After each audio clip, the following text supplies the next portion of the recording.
This clip of the Texas Bucket List is brought to you by Spirit of Texas Bank, Slovacek Sausage, Germania Insurance, We Rent It, and RV Source.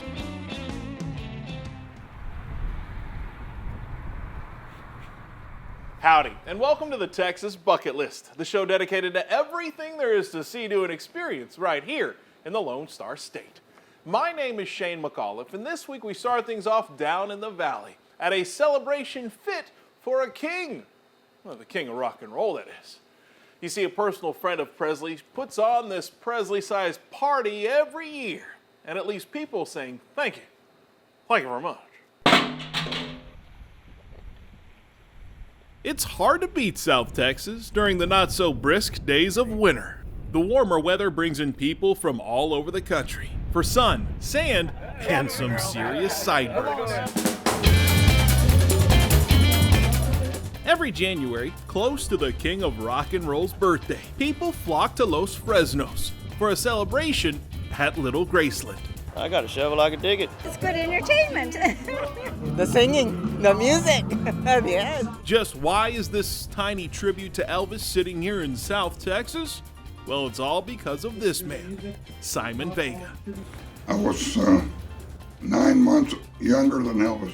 He too was born in 1935, just a few miles from his miniature manor, dedicated to the musical act of the millennia. I was born in a 2-room house, 2-room shack, just like Elvis. But Simon's special connection to the king, he actually got to hang with one of the most influential singers of all time. I took my basic training at Fort Hood. I was there for 6 weeks. There's at the same time Elvis got there. Simon was drafted into the Army in 1958, and while waiting for chow, Mr. Vega approached Presley. So I went and put him in the back, and he turned around. He said, "Hi, Vega," name tag. I said, "Hi, Elvis." "Hey, Elvis." I said, "Yes, what can I do for you?" "I want to be your friend." He said, "Okay, let's be friends." And we were friends for all time. The duo was stationed in Germany, and Simon was part of the crew that included Joe Esposito, Elvis's eventual longtime bodyguard.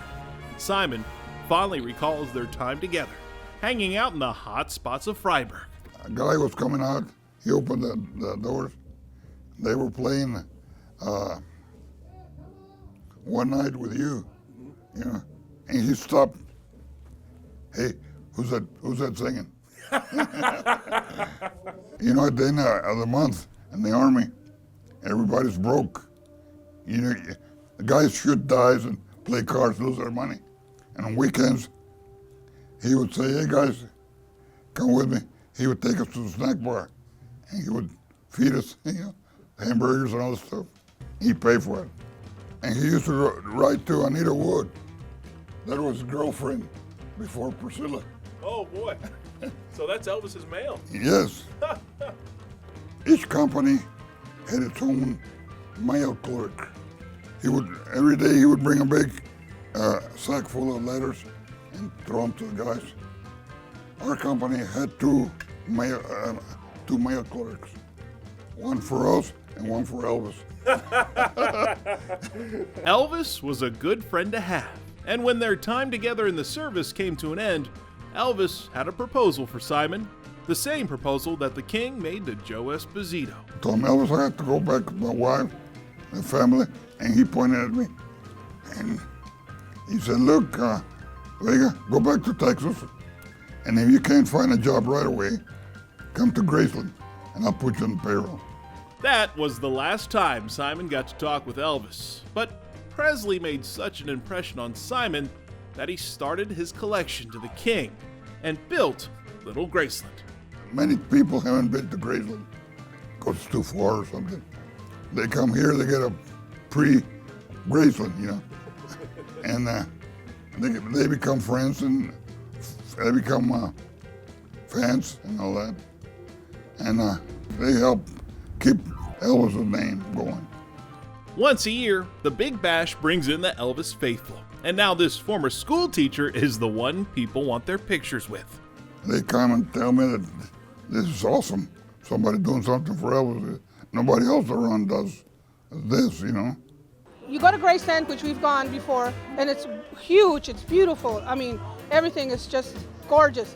You come here, it's beautiful, it's gorgeous, but in a smaller sense.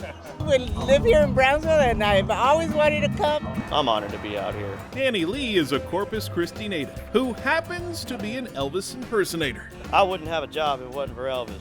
You look gorgeous. Thank you so much. Being a native son of South Texas, Danny is a big draw at the Little Graceland Elvis Festival, and he understands Simon's connection to the king. You know, he also wrote a song about Elvis. Have you heard that? It was called "A Hail to Elvis Presley."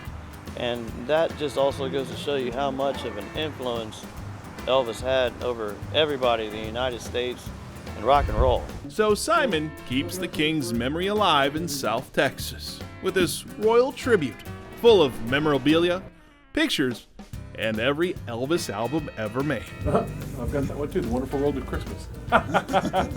It's fun to find the albums that we share. Because there's so many people around the world that share those albums. Hope it never dies. Because he was, I don't think there's going to be another Elvis. Never. Well, this is awesome. Thank you for sharing your collection with us. Thank you for coming. This was well worth a stop on the Texas bucket list.